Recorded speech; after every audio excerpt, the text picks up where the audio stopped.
New Thought Media Network. We are a global broadcast network of positive music, media, and entertainment, inspiring humanity's evolution along the journey of enlightenment and creating a world of love, peace, empowerment, and prosperity for all. New Thought Media Network. Positively inspiring.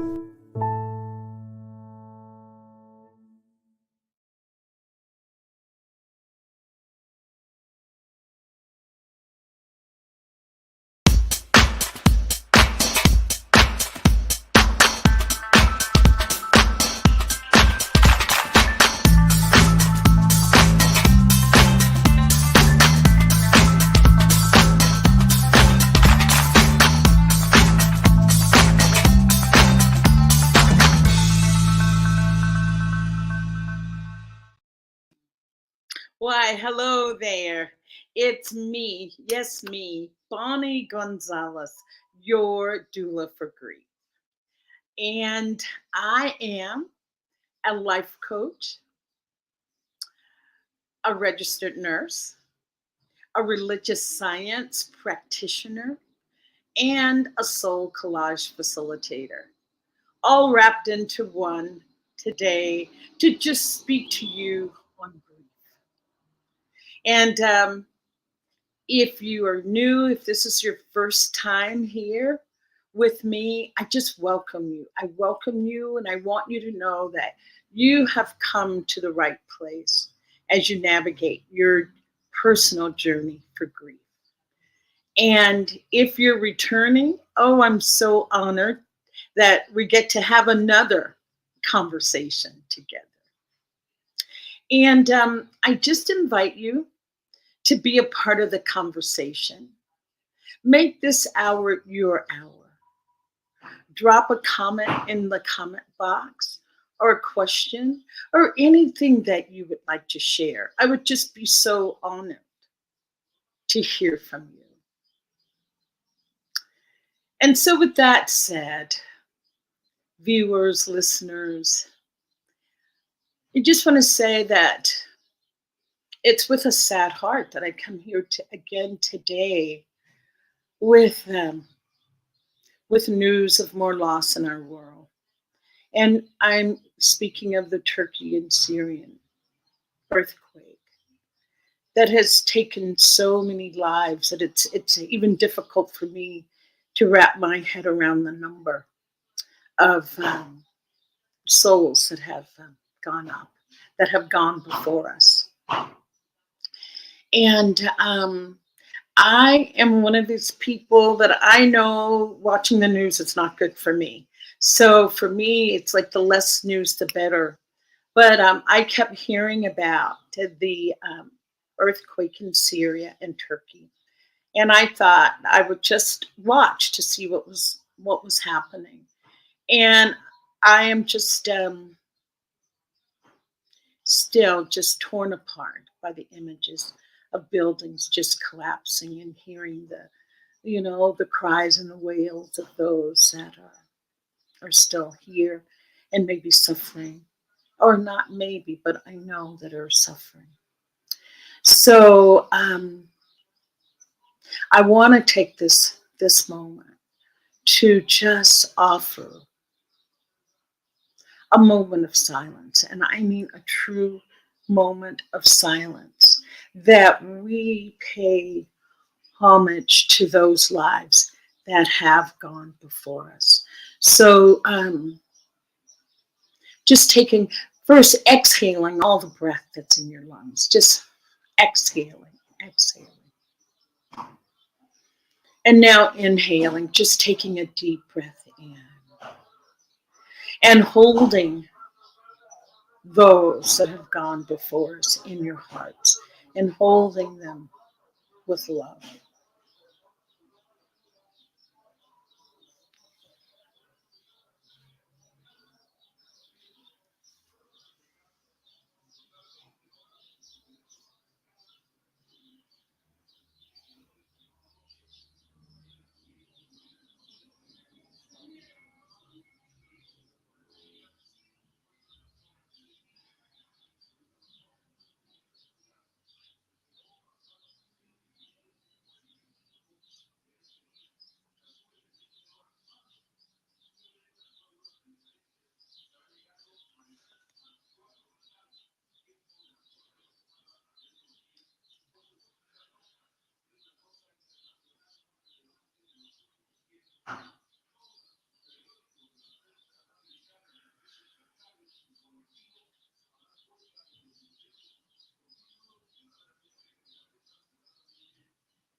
Thank you. Thank you for honoring those. Other things that you may want to do when we are moving through collective grief. And this is where we are now. Collectively, we've all suffered along with the people in both countries. We have all suffered in that pain of just knowing what it's like, imagining what it's like to have lost so many people at one time, and still the devastation of having to repair your life afterwards. So this is a time of collective grief. And one of the aspects of collective grief that can bring comfort or solace is that mourning together, that we come together to mourn the loss of those lives. And there are rituals, and there are rituals and ceremonies that we can participate in collectively together. The thing about collective grief is that we're not in it alone. We feel the energies of our brothers and sisters. And that can be a very positive thing, because so many times grief just thrusts us into this state of feeling isolated and alone.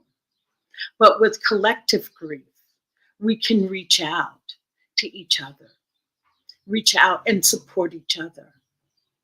And this is one of those times I don't usually advocate that people collect money or do any of those things, but this can help with the grieving process, to be a part of maybe a relief effort, or if you wanted to have a fundraiser to send funds to that part of the world, that is something that can be done.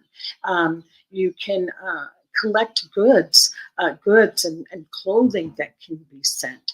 Not everything has to cost, especially if you're feeling that, oh, I'm not in that position right now. Know that there are so many other things that you can do. Reach out to relief organizations and see what help they need. Maybe they just need help packing and preparing boxes to be shipped. But just knowing that there is something that you can do. And in that doing, that does allow us to have some sense of control. Because when natural disasters happen like this, that is our first instinct. Oh my goodness. There's no control. I don't know what's going to happen next. But when you get involved in doing things to help those that are in need, that can bring a sense of solace or comfort to your own soul, to know that you have done something.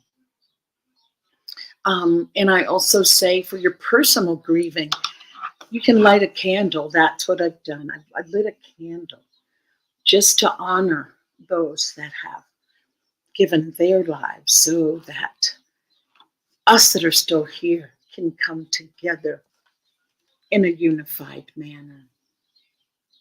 And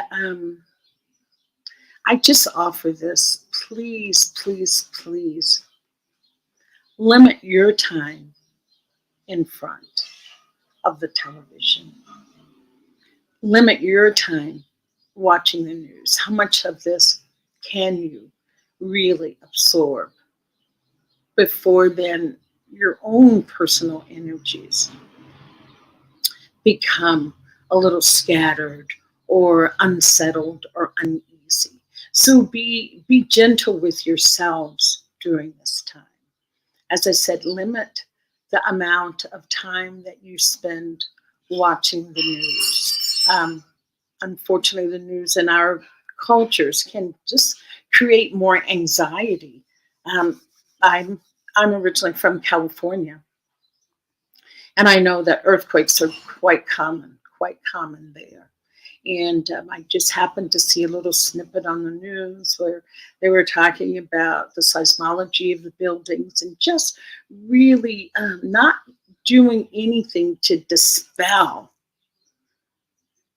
the fear, but if anything, really amping it up and getting getting people kind of in a state of anxiety. So that's why I say for your own well-being, please, please, please limit your time with the news. And I don't have a guest today. And I thought that it was time maybe not to have a guest. So many people listen and watch, and I love having a guest and interviewing people and talking to them and finding out about their stories and their philosophy and ideas on grief. And I love nothing more than that, than listening to people. But I thought today, maybe you should hear, maybe I should share my personal story with grief and how I came to be doing the work that I am doing. So I thought that would be, it would be time. And I've had quite a few people over the last, maybe just the last week, to ask me more about a doula. It's like, I've heard of a doula for birth, but I never heard of a grief doula. And I just thought, wow, I should explain that a little bit more. And as I say, I am a grief coach and a registered nurse, and those have just gone hand in hand forever. And as far as a doula, and as most of you have said, you've heard of a doula for birth, and that doula sits with you during that very emotional and physically trying time of laboring, of giving birth, and of just transitioning into that next phase of being just not a pregnant mom, but now a mom with a baby. And I associate being a doula is that is what I do with those that are in grief. I sit with you as you're navigating that pain of grief, as you're navigating that pain of grief. And I sit with you as you transition into what is your next to become after moving through this period of grief. As you know, or if you don't know, I always say that grief has transformative powers. There is no way that you can go through grief or go through a period of grieving and come out on the other side as the same person. No, that is not true. You will be transformed. And that is what I do with my clients. Sit with you. I say that I hold the light to illuminate your path so that you can continue to navigate that path without getting lost in the darkness. So I hope that helps a little bit with understanding a grief doula. And when I do grief coaching, it's the same. It's one and the same, that I really offer you ways of viewing grief, ways of being with your grief, ways of being with your grief, befriending it, leaning into it, and then navigating that path to your next greatest to be. So with that, I'm going to take a break. And when I come back, I will share my story with grief and how I got to be a doula for grief. So I'll see you in a few minutes.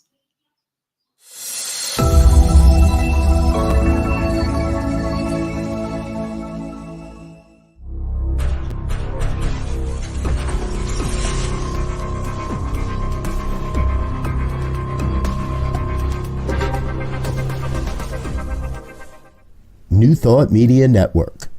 We are a global broadcast network of positive music, media, and entertainment, inspiring humanity's evolution along the journey of enlightenment and creating a world of love, peace, empowerment, and prosperity for all. New Thought Media Network. positively inspiring. On behalf of everyone at New Thought Media Network, thank you for being a member of our virtual family. Your financial contributions help share the New Thought message with people from around the world. Please visit and contribute at www.ntmedia.org/donate. New Thought Media Network, come be you. And please like, share, and subscribe. Until next time, peace and blessings.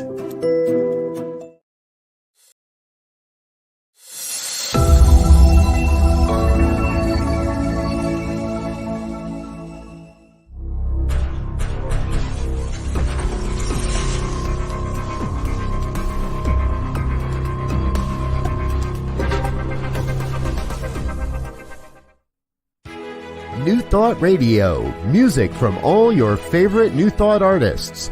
From Jamie Lula, Karen Drucker, Gary Lynn Floyd, Ricky Byers, Daniel Nahmod, Eddie Watkins Jr., and many, many more.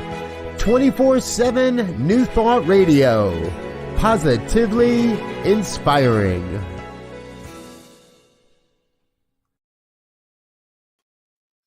Hi, welcome back. Thank you so much. Thank you so much for staying tuned and just look forward to continuing this hour with you. And as I said, please drop a note or a comment in the comment box. I would love to hear from you or just have you as a part of the hour. So I said that I would tell you my story. I listen to everyone that comes on with their stories of grief and ideas, and I'm just always just in awe of people's story. I am even more in awe, it just came to me, of the human resilience to move through deep levels of grief and come out whole on the other side. And just my weekly disclaimer, and not disclaimer, but just to clarify that loss is what we experience and grief is what we feel. And loss shows up in so many ways: death, loss of a lifestyle, divorce, jobs, body image, so many different losses. And that's what thrust us into grief. And grief are all those emotions that we feel: sadness, loss of control, rage, intense feeling of sadness. I was sharing with Reverend Jim Webb last night on his show that there are those 5 stages of grief that you hear so much about. And one person asked, is being a jerk one of those stages? So I was going to say any emotion that comes up, even if it's being a jerk or being angry, yes, that can be one of those 5 stages of grief. But just listening to others speak, there's so many deeper layers of grief. And so, as I said, I wanted to share my story. It does start with the loss of my mom. It's been about 7 years ago now. But my mom was, I just say my mom was a real pistol. We'll just put it that way. High-spirited woman. And she and my father really taught me how to die. They were both so at peace and so ready, both of them. My father was very young, but still he was at peace with the idea, with the thought and knowing that he was going to die. And my mom was just ready. She would say, I don't know why God still has me here. I'm done. I'm ready to go. And she was only 85. And I just remember her last words to me. It's like, Bonnie, when God closes my eyes, I want you to leave them closed. And that meant no resuscitation, none of the heroics that we all know so much about, being resuscitated or doing everything that can be done. So my mom was ready. She was ready. So her death for me was sad, but not traumatic in any way. And she died peacefully, and I got to be with her posthumously. I got to bathe her and do all those things, postmortal care with her. And so I was just at peace with my mom, just at peace with my mom's death. But then 2 years later, my brother-in-law, 49 years old, sitting outside, sunning himself in the California sun, just dropped dead, just like that, 49 years old, leaving my sister and the entire family just totally devastated, decimated. Just that was really a hard death, because sudden deaths, there are no warnings, there's no getting prepared. There is just 1 second here, the next second gone.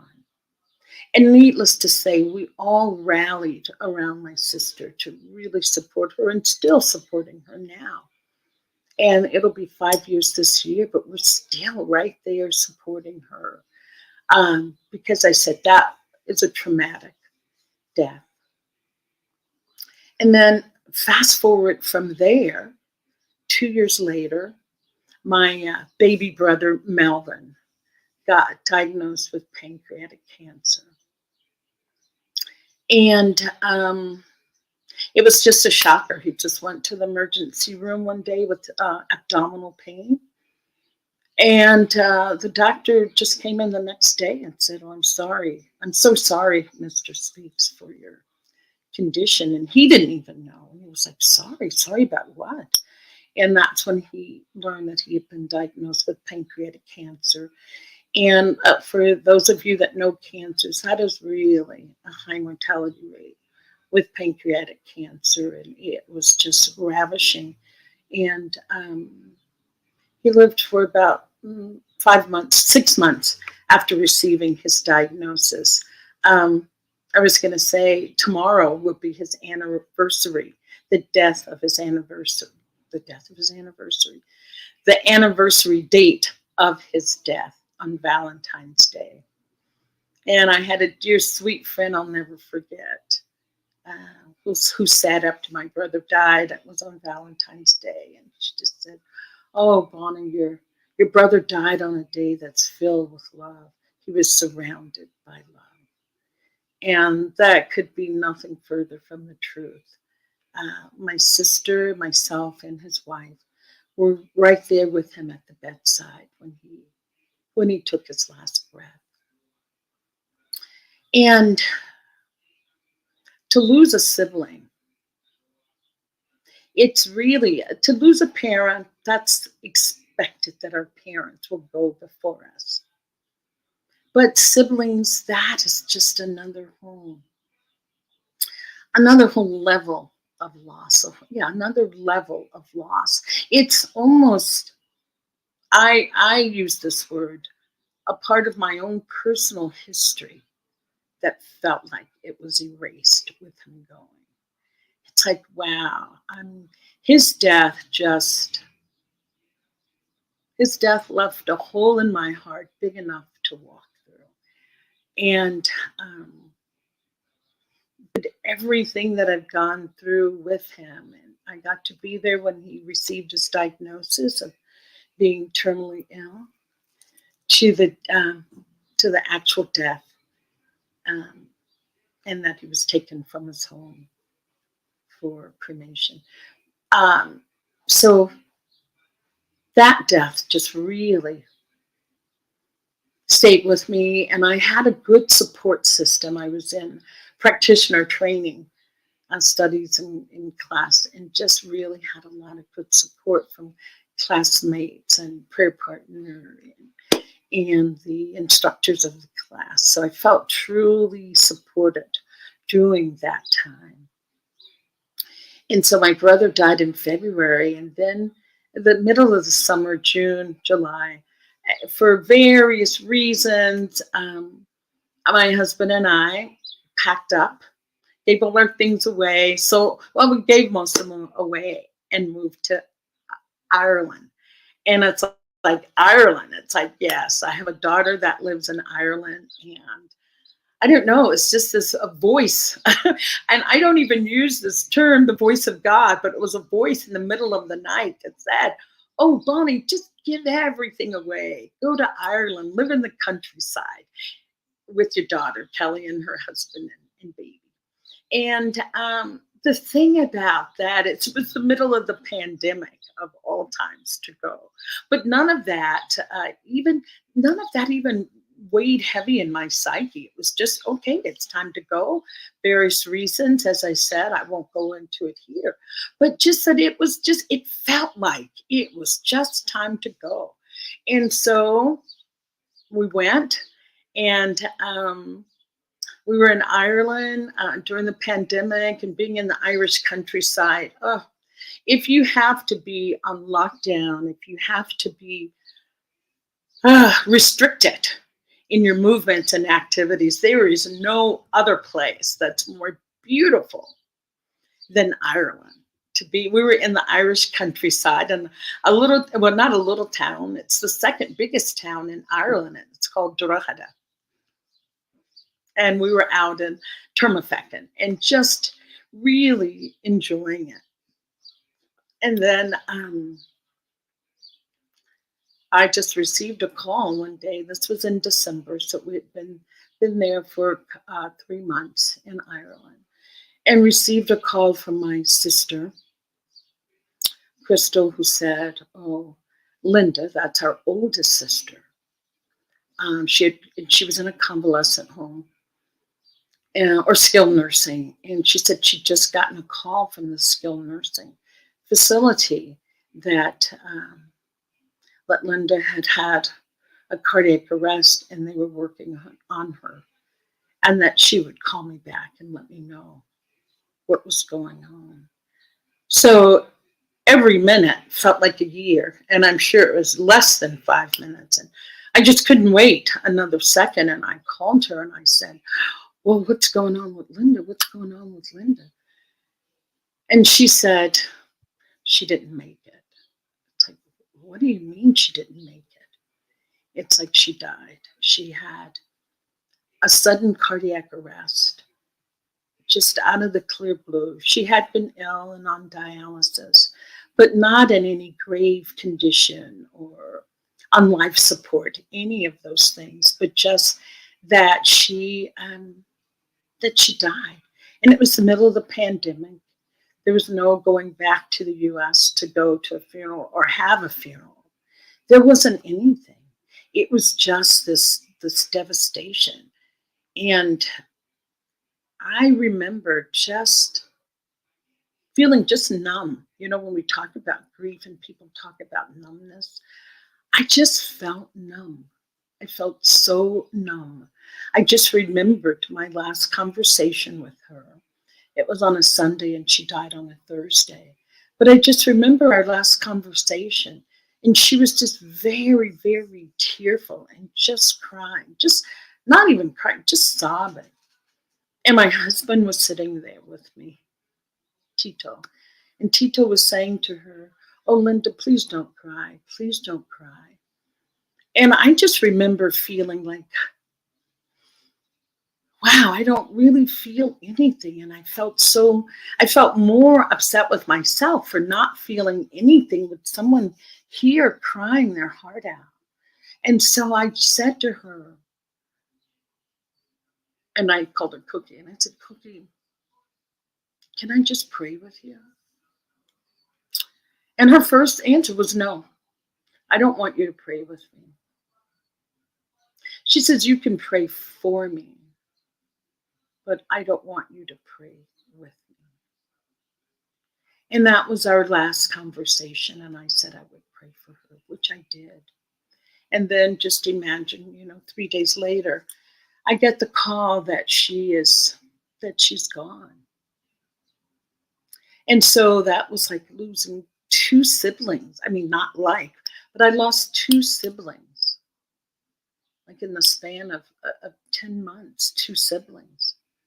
And I have 1 sister and 1 brother that's still alive and with me now. But that has been such when I talked about history being erased, it feels like a big part of my history has been erased, especially with my sister Linda. She had the memory of an elephant. I could I could call her and ask her, "Do you remember?" And she would have the history. Or if I didn't have it right, "Oh no, Bonnie, you can't remember anything." So I just really miss having her, even now, to call and say, "Hey, can you jog my memory around X, Y, and Z?" So there I was in Ireland, as I said, having lost two siblings, also having lost a lifestyle. I was quite happy with my home in California. There wasn't anything going on that I needed to get away from. There wasn't any of that. I had a good life. I was happy. But needless to say, I found myself in a space and place that I had never been before. Never. I found myself not finding joy in the things that I used to find joy in, not being content or truly happy. I just felt this just hollowness, a numbness. And I termed it as a dark night of the soul. That's what I called it, a dark night of the soul. I just started reading as much as I could on Dark Night of the Soul. I talked to a couple of my really spiritually conscious friends around it, and they didn't quite agree with me that it was a dark night of the soul. And I'm a pretty strong personality, so I didn't need them to affirm for me that it was a dark night of the soul or wasn't. I knew that it was a dark night of the soul. It was a dark night of the soul for me.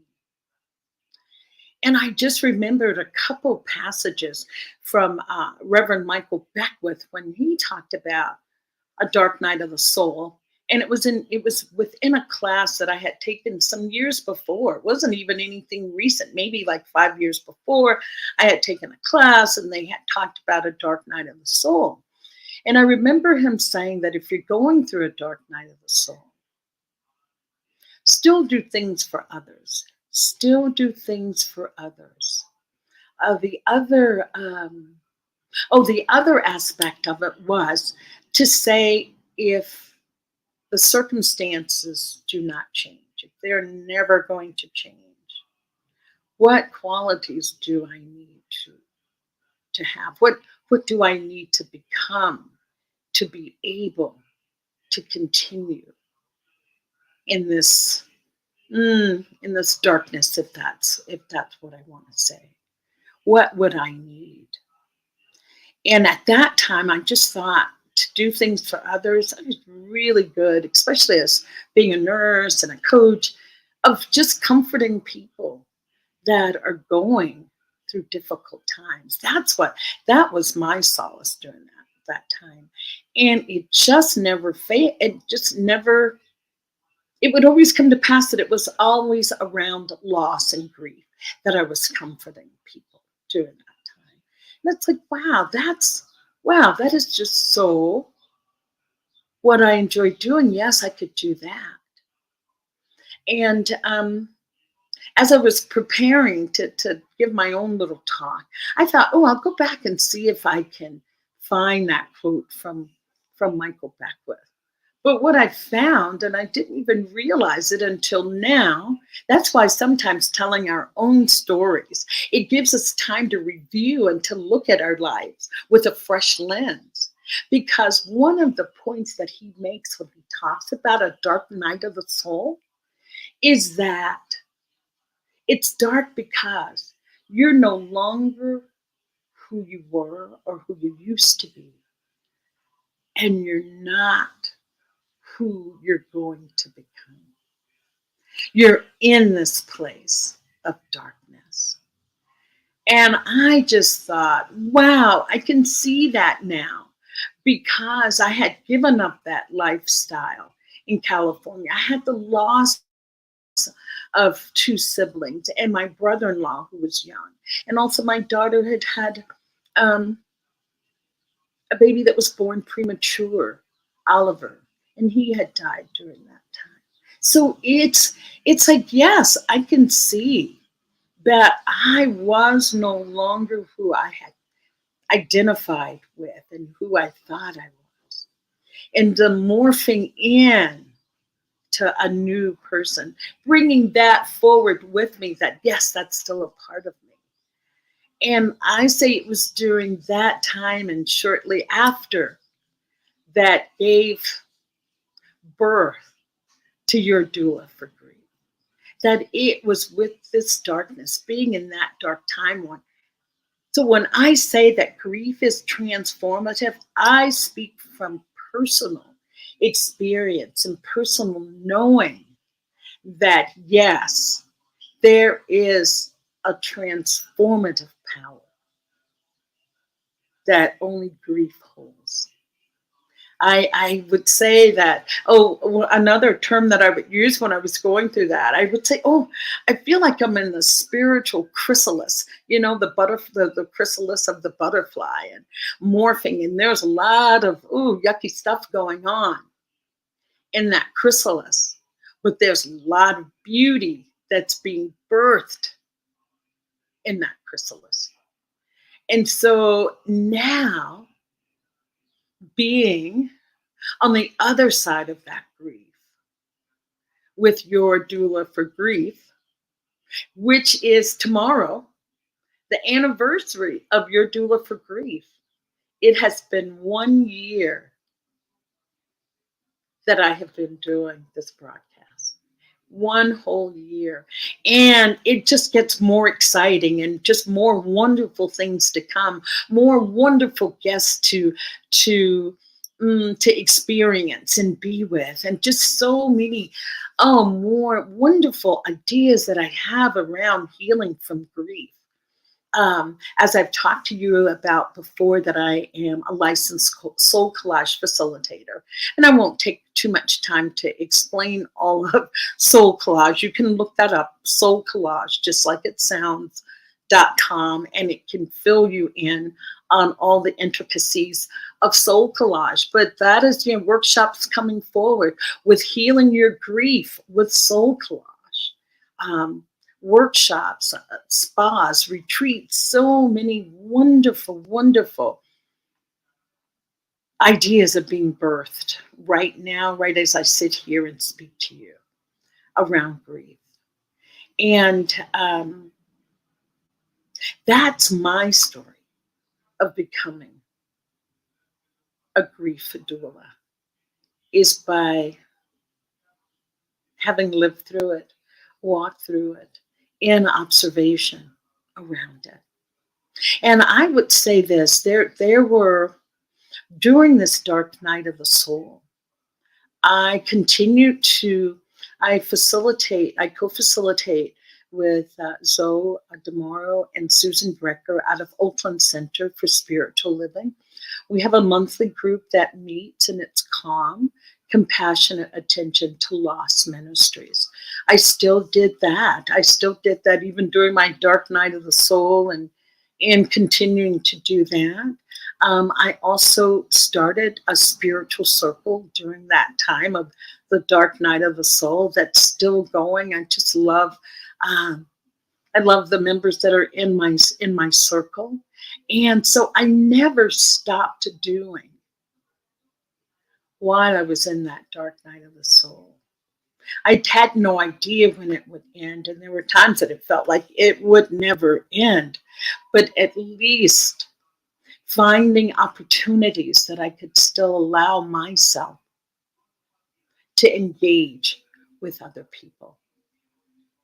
So, and I just say to you that if you're going through your dark night of the soul, I am here to offer you, or to affirm for you, that yes, you do have what it takes to move forward. You will not be taken under by your grief. All that you need to do is reach out. Have someone to talk to. If you don't have someone to talk to, reach out for professional help. If you feel that this has gone on for a long time and you're now feeling somewhat that it's complicated grief. And it's not complicated. It just needs to be heard. It needs to have a space and place to be opened and have it come out. So do reach out for help. If you're feeling you don't have someone to talk to. And I remember in my own situation when I said I was going through a dark night of the soul, it was like during the day I was the household cheerleader, like cheering everybody on and good for you. And at night I was just I called it a sad mess, that I was just really sad and tearful.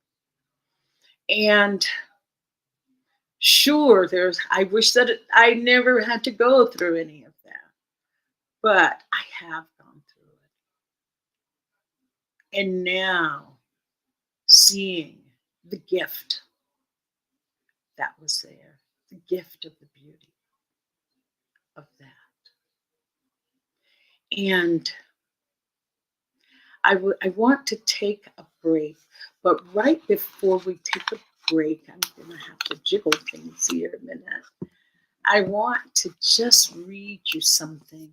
And the reason I want to read it is because I feel that it talks it addresses so much the transformative power or the transitional parts of grief.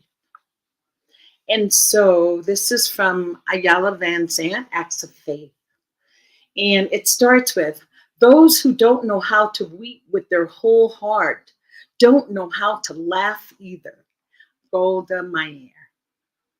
When we lose a loved one to death or in a long-term relationship, it is perfectly normal to grieve. We must honor and recognize each stage of the grief and every emotion we have. There will be shock, denial, anger, confusion, fear, helplessness, numbness, and eventually acceptance. There will be a point when we do not know what to do, but we want to do something. At that point, we must understand and accept there is no death. There is no end. There is only transformation. Our loved one now exists in a new time, a new place, a new reality, and so do we. The relationship as we know it has been transformed from the physical to the spiritual, from marriage to separation, from loveship to friendship. It has not ended. It has changed. When we allow ourselves to grieve, we release the negative thoughts and emotions that make it easier to accept the change. When we do not grieve, we get stuck. Grief is natural and normal and to be expected. We owe it to ourselves and the memory of the relationship to grieve and cleanse our soul. The affirmation is, I will take time to grieve and prepare myself for the change. And the reflection is, if you were talking to a Martian, how would you describe grief? What is the blessing hidden in grief you would tell it to look for? Yeah, so just take a minute and let those words just wash over you. Just breathe them in. And with that, we will take a break and come back. And that is my story on how I became your doula for grief. New Thought Media Network. We are a global broadcast network of positive music, media, and entertainment. inspiring humanity's evolution along the journey of enlightenment, and creating a world of love, peace, empowerment, and prosperity for all. New Thought Media Network. Positively inspiring.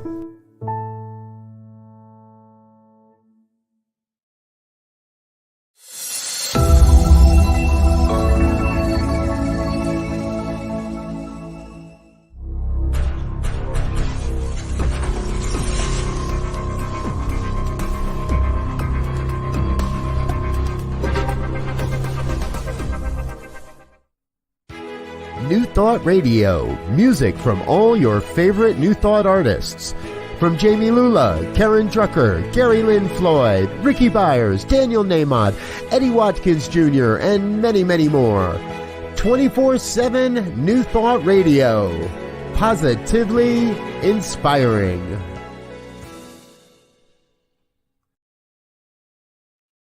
Hello.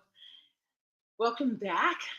I am still your doula for grief, Bonnie Gonzalez.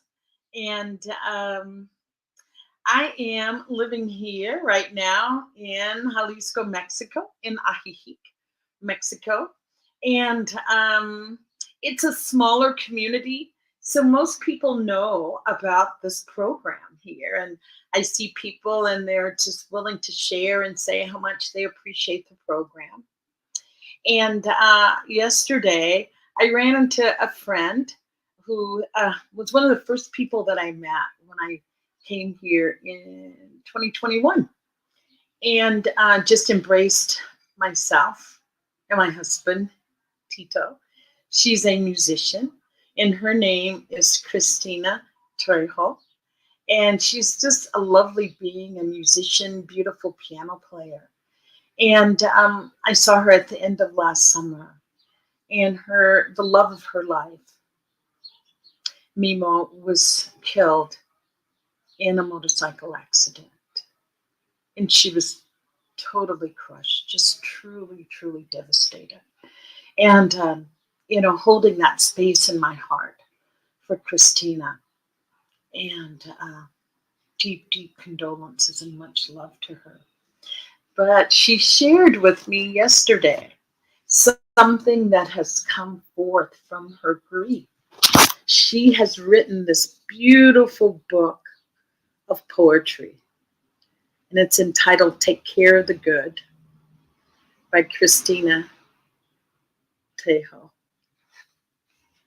And I wanted to share one of the poems and she wrote this book. And I hope I get it right. It's hand sewn. It's a handmade book, and it's hand sewn with thread there. I don't know if you can see that. But anyway, it's just absolutely beautiful. I call it a labor of love. And this has been a part of her grief and grieving recovery. And she is in recovery, not that. We know that grief is always there. It's always there. And not to be gotten over or through or moved on from. She is moving on with this, not moving on from it. She's moving on with her dear loved one in her heart. And this is the first poem in the book, and it's called The Wise Ones Know This. The wise ones know this. To grieve deeply is to praise and love life. I did not come here this time around to eat crumbs off the surface. I would rather cry a million tears than to become an asshole any day. Because only a trusting heart can feel the gravitation of loving hands, a community of mutual respect. And maybe I am protected by my innocence, but I hear goodness in the light and the dark and everything in between. So when I say this. I say it with complete freedom. I am alive and I am not afraid to feel it. Christina, thank you so much with that poem. This is from the book, Take Care of the Good. And the first poem that I read was The Wise Ones Know This. And the wise ones know that grief does bring its own gifts with it that cannot be experienced without having moved through that grief. So I thank you, Christina. And I know one other person, my sister, also Crystal Higgins, writes poetry after losing her beloved Bill. So what is the gift? I leave you with, yes, I leave you with that. We've all been in grief around something at some point in time. And if you could look at it if you could take a loss from a distance and look at it with a lens now, what would you say the gift has been? What would you say the gift has been? I'm really not asking you to take a fresh grief, a fresh loss. If you've just lost someone really close to you, or just lost that job last week, or just got divorced, 2 months. I'm not asking for that. I'm asking you to reflect and review on something that has been a while, that has some distance that you can see, now, see that grief with a new set of eyes, with a different lens. So I offer you that. I offer you that. And I offer to, let's just start making grief something that we talk about. Not even waiting till you see your doula for grief on the street. When you see another friend, hey, how's it going? How are you after the loss of whatever? How are you moving through whatever? Yes, to just say, if you don't know what to say, you can always just say, I am here for you. I am here for you.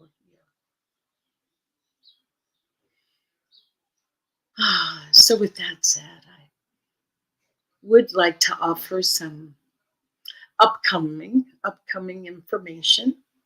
I am going to be presenting at the Vista conference that's going to happen on February 20th through the 23rd, 2023. And that's not next week. It is next week. Oh my gosh, it's next week. Yes. So I am going to be presenting on February 21st at 1:45, and that's Mountain Time. So here Central 2:45, and wherever you are, figure out the time difference from 1:45 Mountain Time, Pacific Coast, it'll be 12:45. So please join me. I'm going to be presenting on the healing and the transformative powers of grief. I ask that when you attend my workshop, bring a candle, bring a journal, and bring something that's going to be used as your grief touchstone. Okay? So that is Vista Conference, and that's coming up on February 20th through the 23rd. Joe, I don't know if you have the banner, but I also, as I said, I talked about in my story, co-facilitating CALM, Compassionate Attention to Loss Ministries. And that is once a month. It's the first Sunday of every month. And it is at 1 p.m. Pacific time, 1 p.m. Pacific time, which would be 2 p.m. Mountain Time, but 1 p.m. Pacific time. And that can be found on oaklandcsl.org. Oakland, the city of Oakland, csl.org under events. And it will take you to it'll take you to the events page. Go to the events page and you will find CALM, CALM, Compassionate Attention to Loss Ministries. So just happy to be able to offer you that service. And if you are interested, we had a guest on a Wiccan priestess, a couple weeks ago, and I kept calling her Silver, Silver, but she was on, and she's interested in also starting a compassionate attention to lost ministries. So if you are interested in that, please contact me, and I will send you information at Bonnie Gonzalez 14 at gmail.com. So would love to be able to put you in touch with the right people or giving you ideas as to how to move forward with that. And I did want to just leave you with a couple ideas of some things to do as we move through our collective grieving process. I wanted to just offer just some self-care tips and techniques, or just some things to do. And I know it's not anything complicated, not anything you can't do. As I said, we're all in this collectively. We're all in this together. So allowing yourself not to be overloaded or overwhelmed, because we are in this time, a collective loss. We also have our personal losses going on, which puts us into cumulative. So cumulative and collective. So to prevent feeling overwhelmed, go for a walk for 20 minutes, or just sit in the sun for 20 minutes. Garden if that's what you do. Just open a window and let in some fresh air. I know a lot of people that are working from home and working remotely. Just open up a window, pull the curtains back, let the light shine in. Be reminded that we are right here on planet Earth right now. Be active. I know so many of my friends that love to hike and explore and bike. And yes, be physically active. Put on some headphones and listen to some music. Read a book. And I love reading, but I was telling someone, you'll know the second you walk in my home that grief is a big theme, because most of my books are on grief. So I'm going to say, read a book, do some escapism, some, mysteries or romance novels. Watch a funny movie. Just do something that makes you laugh. Watch a funny movie. And deliberately unplugging. Turn that phone off for a day. Shut down the computer. Don't respond to emails after work. Don't let that be the first thing you do when you wake up in the morning as well. Get a hobby. Journaling is what saved me during my dark night of the soul, being able to journal and doing soul collage. So for me, it was journaling and art that really saved my sanity during those times. Photography, ceramics, baking, cooking. Oh, if all else fails, take a nap. Meditation is always there. Make a date with yourself. The artist way, you have to take yourself on an artist date at least once a week. Take yourself on a date. You can always volunteer to donate some items in your home, fundraisers, do things that make you laugh. Get organized. Clutter is one of those things that holds negative energy. So get organized. Get rid of that clutter. Okay? Take a bath. Find solitude in whatever you do. Whatever you do that makes you feel totally taken care of and it's just for you. Slow down. Find ways to feel close to your loved ones with memories. So those are the things that I offer you today. Your doula for grief. Offering you tips to take care of you. So be gentle with you. And as I said, I'm leaving you with, what are the gifts of grief? What are the gifts of grief? So with that said, I say so long, farewell. I'll see you next week. And again, I'm available for grief coaching and to help doula you through that pain, to get you through that pain and on to the other side. Thank you. Have a wonderful day. Have a wonderful day. Thank you. On behalf of everyone at New Thought Media Network, thank you for being a member of our virtual family. Your financial contributions help share the New Thought message with people from around the world. Please visit and contribute at www.ntmedia.org/donate. New Thought Media Network, come be you. And please like, share, and subscribe. Until next time, peace and blessings.